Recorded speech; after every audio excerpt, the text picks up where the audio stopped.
The Transgration Academy for the Magical Arts. The Hall of Champions. Local time 12:10 hours. Quiv. Entertainment. This was simply entertainment at its finest. The Earth Roamer versus the Pronathia Roamer. The battle of the brutes. The struggle of the uncivilized. The expectant ends of the two extremes of barbarism, held within what could hardly be called a challenge, but instead the last remnants of a barbaric practice.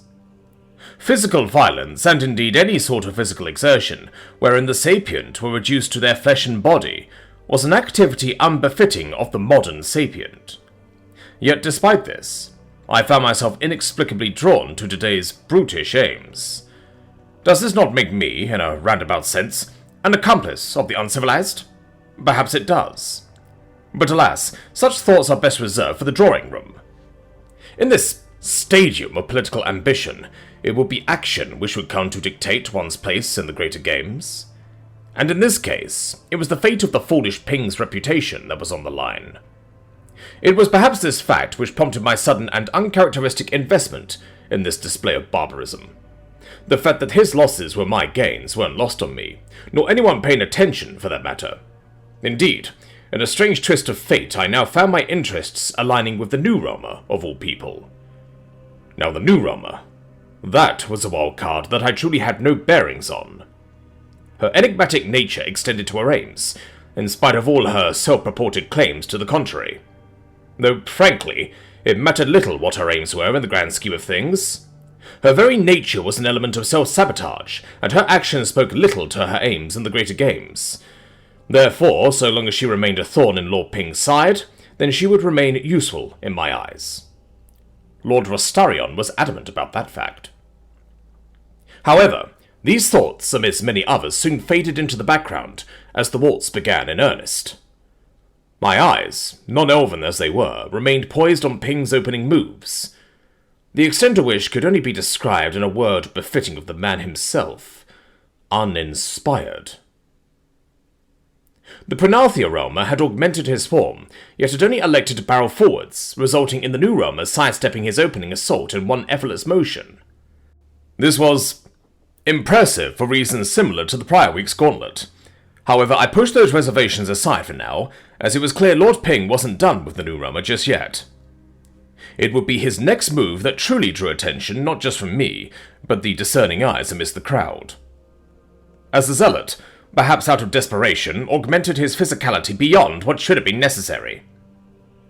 Even from here, I could feel the desperation in the sheer influx of mana into the man's mana field, a growth of potential in both magical energy and an emboldened will, which would have surely resulted in this New Roamer's demise, or at the very least ensure that he would make contact with this manaless beast this time around. My sense of assuredness, however, wavered.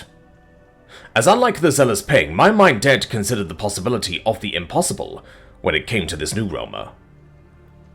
I watched on, my brows narrowing, as I shifted my focus entirely away from my mana sight to the corporeal world before me. I dared not blink, as I felt a surge of energy erupting from the field below. The man had surged forward, his form nothing short of perfect, his tactics blunt and unforgiving, his victory seeming assured. And yet, in spite of this, the New Roamer was still able to react. The sight was jarring, as I witnessed not a waltz, but a one-sided ballet. The Crimson Waltz's namesake was drawn from the back and forth between the mana fields of both attacker and defender, with the former party attempting to obfuscate their mana fields, and the latter attempting to sense and interact with the formers in order to predict the course of an attack. This ebb and flow of mana betwixt two adversaries painted a stunning display of light magic that the ancients likened to a waltz. Yet all of that was absent today in this particular song and dance, as I saw not a push and pull of mana fields, but the maelstrom that was Ping's projections, crushing listlessly against the immovable mountain that was the New Roamer. Indeed, what had replaced this typically spectacular sight was nothing short of equal parts absurdity and foreboding. A fact that continued and was exemplified as I watched as Lord Ping finally made contact with the New Roamer, only to be tackled up and over her uncompromising form. There was no beauty nor grace in this Earth Roamer's movements. No sense of the martial arts to overcome the deadness of her lack of participation in this waltz. Indeed, there was an overwhelming, nay, overbearing sense of frigidity in each and every one of her movements after her first evasion. It was a coldness that bordered on lifelessness, a trait that I could only ascribe to the inanimate. The new Roma had replaced even the grace of movement with a cold, calculating efficiency, which extended to each and every one of her grapples. It was frightening, in a sense, especially when one took into consideration the lack of a palpable mana field and the deadness of our armor. A borderline sense of dread threatened to overtake me, as I watched the incorporeal tendrils of Ping's mana field grappling and siphoning mana at distressing rates, only to see these efforts result in a repetitive and seemingly assured defeat. Whoom! Time, thud, and time, bonk, and time again. Each defeat dealt by the hands of a being that simply did not care. It was this casualness of callousness, coupled with a lack of participation in the mana-filled waltz, that truly beckoned a menacing aura from the Earth Roma. Though strangely, this didn't seem to be the only peculiarity of the afternoon's proceedings, as my eye spotted movement from the bleachers below. I shifted my gaze, watching in silent fascination at the polite dash undertaken by Lord Itholan Asila, as he made his way across the entire swath of the student body, just to reach Lady Ladona of all people. This newfound development was a welcome sight, especially as Ping had reached his limits at around the 5th or so round. It was a shame, though, that both were wise enough to deploy a privacy screen before I could discern anything other than whispers over Lord Ping's performance. Despite that, one thing remained abundantly clear to me. Whatever the outcome, I would remain a spectator to somebody's fall. The Transgression Academy for the Magical Arts. The Hall of Champions. Local time, 12:35 hours. Chiska. I smell blood in the air. Proverbial blood, but blood all the same. The lack of a waltz made this fight feel more genuine, as a lack of any noble predispositions painted a gritty, realistic depiction of the way skirmishes truly panned out in the real world. That was to say, it was unpredictable, ugly, and most of all, it rewarded the party with the most tricks up their sleeves. The Earth Roma, by her very nature, was playing the part of the master tactician. By no means of her own skills at this particular junction, of course, but by sheer force of enigmatic presence. She was, quite literally, an unknown force for any opponent. But this was by no means a slight against her current opponent's capabilities, as Lord Ping was hardly a slouch, my corporeal vision and mana sight alike taking note of the man's impeccable form. A form that was naturally suited to the physical arts, as the augmentation of his body via magic seamlessly complemented his natural beastly strengths. Moreover, the man's zealotry produced a sheer and unbridled tenacity that I believe rivaled and even surpassed the Earth Roma's. Yet it was by this very tenacity that I watched as the man fumbled forwards in repeated defeats.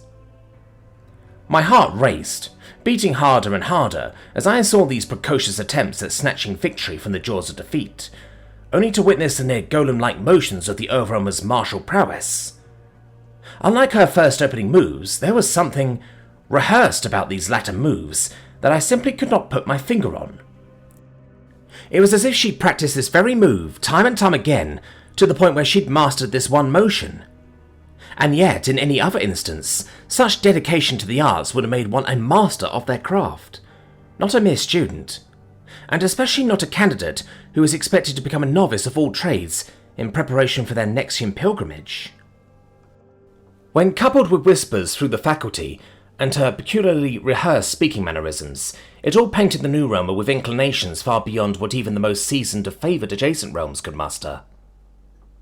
This notion was reaffirmed yet again, as the match was reset for an 8th time, and I watched as Lord Ping was yet again tackled. Though most would have seen his attempts as nothing more than repetitive, I could note that the man was trying something different in each and every round.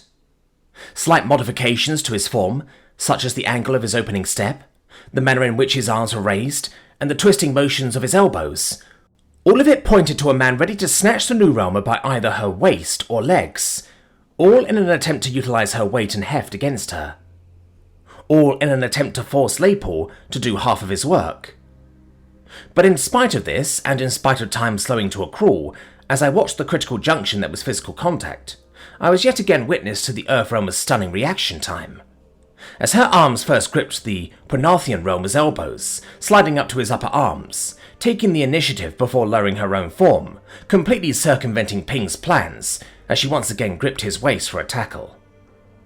There was a method to what most would see as simply repetitive madness.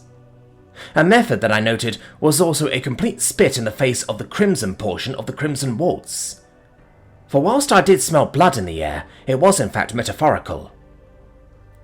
Lord Ping was bleeding his own manifold dry, so to speak, burning through his constitution, whilst Cadet Emma Booker continued conserving energy whilst preventing injury. It was that latter part that was truly remarkable too. This was the point that delineated her golem-like nature, demonstrating that there was indeed a sapient mind, or perhaps soul, hidden beneath that armour. Each and every manoeuvre, as practiced as they were all committed to limiting injury not just to herself, but her opponent. Cadet Booker could have very easily broken, twisted, or even snapped something that would have led to first death following the third or fourth round. A fist to the face at high speeds. A grapple of the man's upper form, forcing impact on his head or neck. Or even a well-placed impact on his major bones, leading to massive and life-threatening bleeding that would have required a healer's immediate attention. She had every opportunity and every right to deliver the man serious injuries.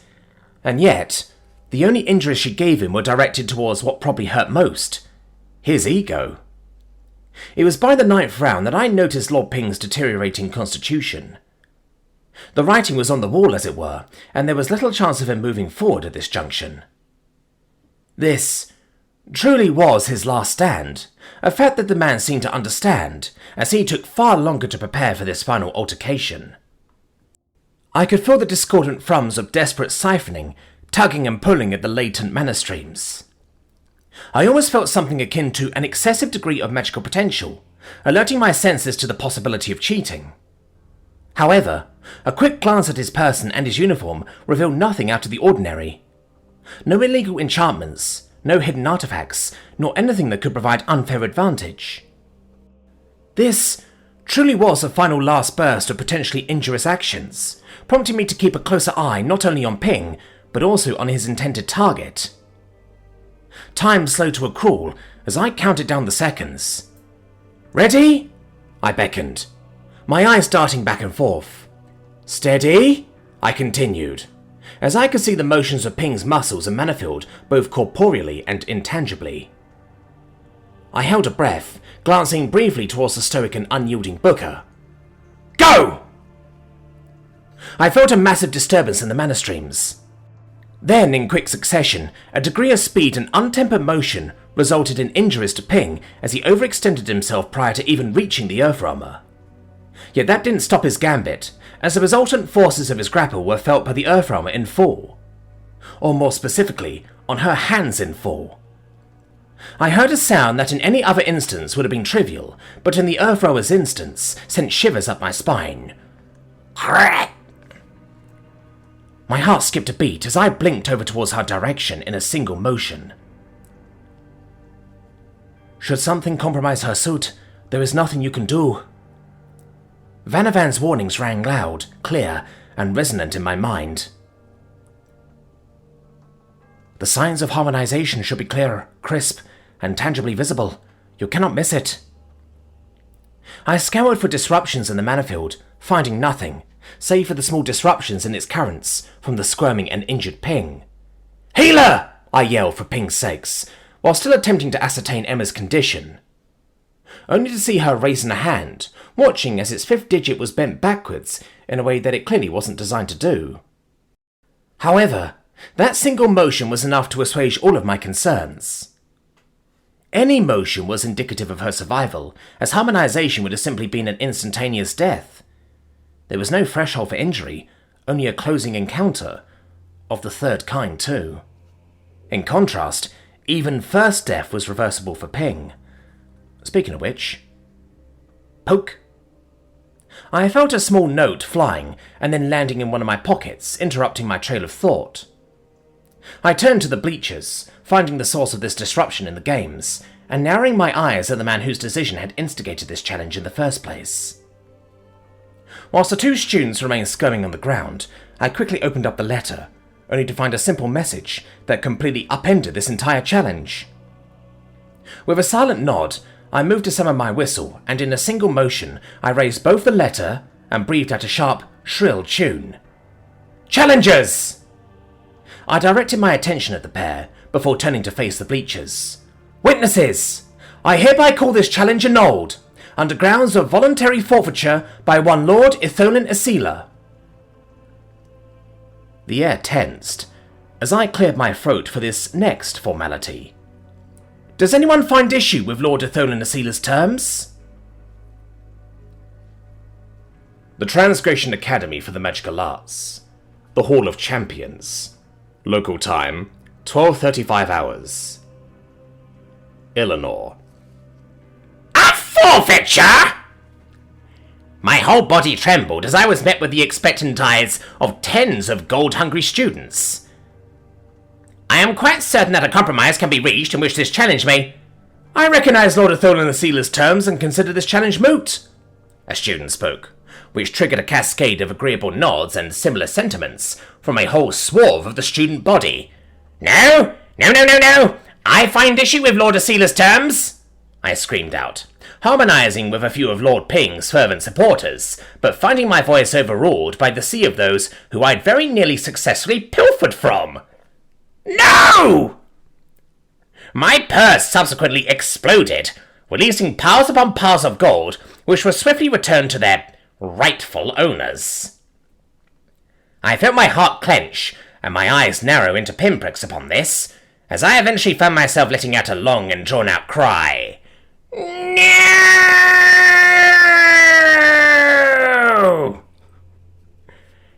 That squirmy merchant had done it again. Perhaps in some futile attempt to garner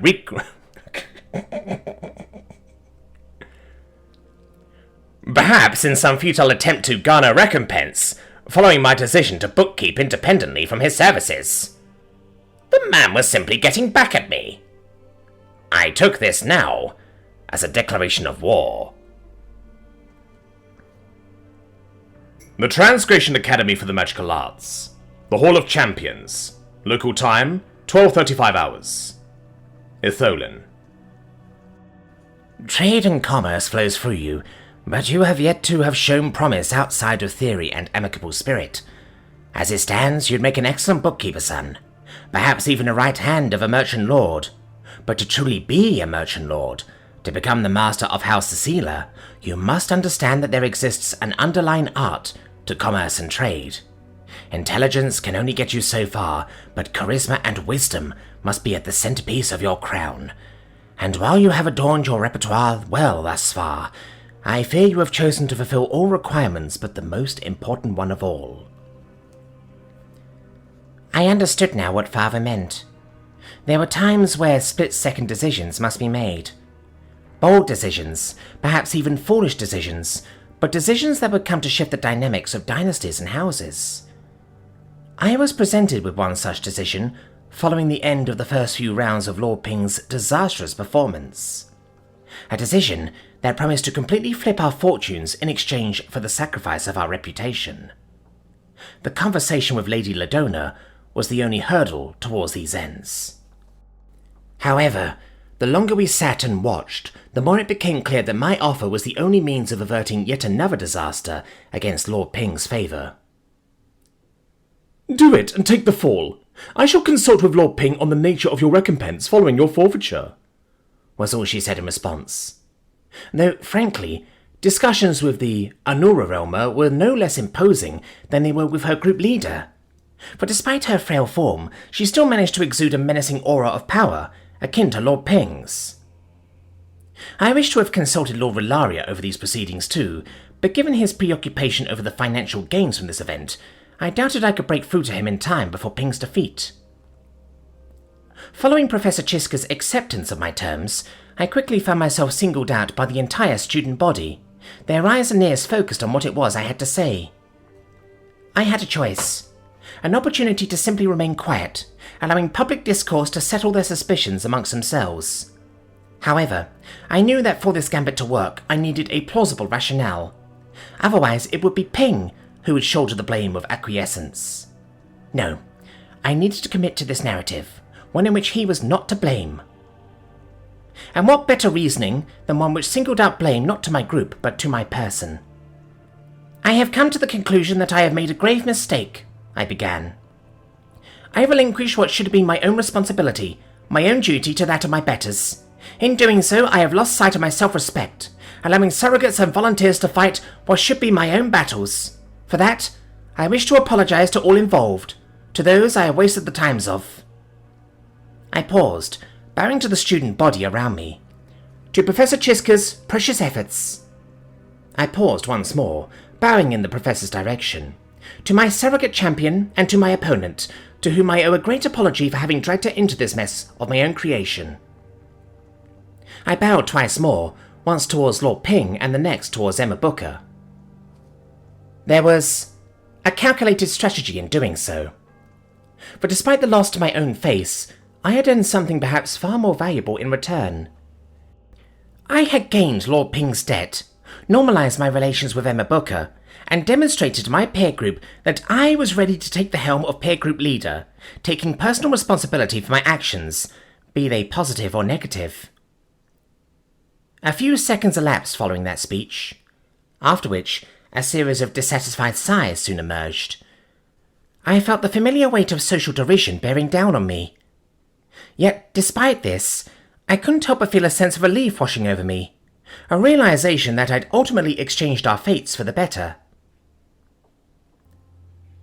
The Transgration Academy for the Magical Arts. The Hall of Champions. Local time, 12:40 hours. Emma. A mess of emotions ran through me as I watched the ramifications of the backroom political games bringing this challenge to an abrupt halt. Still, despite the lack of a clear win, I still got what I wanted. A spot on the quest for the ever-blooming blossom. Moreover, I got some decent combat data for the Eevee to chew on now. I got all of this for what the Eevee was rapidly assessing to be a superficial break of a few of the fine and gross motor actuators, as well as the mechanical limiters within the Exodec's 5th digit. A simple repair rather than a complete replacement was possible, which is probably more than what I could see for Ping, who struggled to stand on his 2 feet following the whole debacle. I was rather surprised how easily he accepted the whole forfeiture thing, though frankly, the fact he was a stickler for the rules probably meant he was just operating within his strict programming. What's more, I could tell this was a convenient out for what was quickly becoming yet another meat grinder to both his reputation and his physical body. Things moved quickly following the forfeiture, however, as Ping was quickly ushered away by a familiar water elemental, who quite literally turned his limp into a natural and healthy gait in a matter of minutes. Meanwhile, Chiska quickly turned her attention towards me as she looked me up and down with a worried expression. Cadet Emma Booker, I am afraid this is an instance in which I must acknowledge my professional limits and must defer to consultation. Are you well? I see your hand has suffered injury, though thankfully not to the extent that would be life-threatening. Yeah, I'm fine, Professor, I answered promptly. Your finger will require some form of healing, will it not? I am afraid, given the limitations of your biology, that our resources may not be able to... Oh, it's quite all right, Professor Chiska. Seriously, all I need is a few hours to deal with it, then I'll be back to normal. This definitely prompted Chiska's eyes to widen in confusion, as well as the eyes of the scant few members of the student body who hadn't yet dispersed. Your people are capable of rapid regeneration without the aid of mana? Well, technically yes, I acknowledged, keeping the nature of the Exodex close to my chest. Is this a natural ability or one born of some local method of healing? She dug further, curiosity causing her pupils to slowly dilate. Well, maybe it's a bit of both. I'm afraid, given the Dean's urgings, I'm not quite at liberty to dive further into that question, I winked, prompting Chiska to respond with a fangy grin.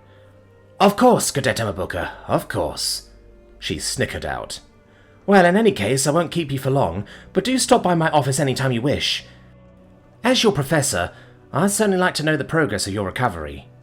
"Will do, Professor," I acknowledged, before walking out to meet a disappointed Eleanor, a beaming Thalmin, and a concerned yet aloof Thacia. "Well done, Emma," Thalmin proclaimed loudly, as Symphis trailed closely behind. "Though I do hope your injuries aren't too grievous," he promptly added, catching the attention of all those who remained behind for perhaps that very reason. "Cadet Emma Booker, if I may," another voice sounded, this one belonging to the leader of the all-crocodile group, Gumago. "Yeah? What exactly was the purpose behind the fluttering of your red scarf?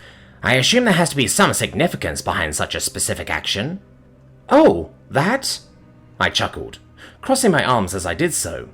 "There's an ancient sport we have back in my realm, a sport in which my people tempt the angers of a ferocious beast with a red cloth before attempting to subdue said beast in some fashion." "Oh dear! What an unfortunate parallel Lord Ping has brought upon himself, wouldn't you say?" He quickly turned to his group, who nodded and chuckled in varying levels of amusement. This resonated well into the few other peer groups gathered, as murmurs and echoes of beastly parallels were made amongst whispers and chuckles. "Humour aside, can we discuss the extent of your injuries, Emma?" Thalmin urged. "Oh yeah, it's honestly alright." I raised my right hand up, causing the crowd to physically flinch at the flopping pinky finger. "'Tis but a scratch, as my people often say," I grinned. Dragon's Heart Tower, Level 23, Residence 30. Emma and Thacia's room. Local time 14:35 hours. Emma. I hadn't noticed it at first, but Thacia had remained silent. More silent than usual following our arrival back to the dorms. Perhaps it was the antics of Eleanor's seething, or Thalmin's boisterous and excited planning for our travels, but I hadn't at all noticed until we were finally back.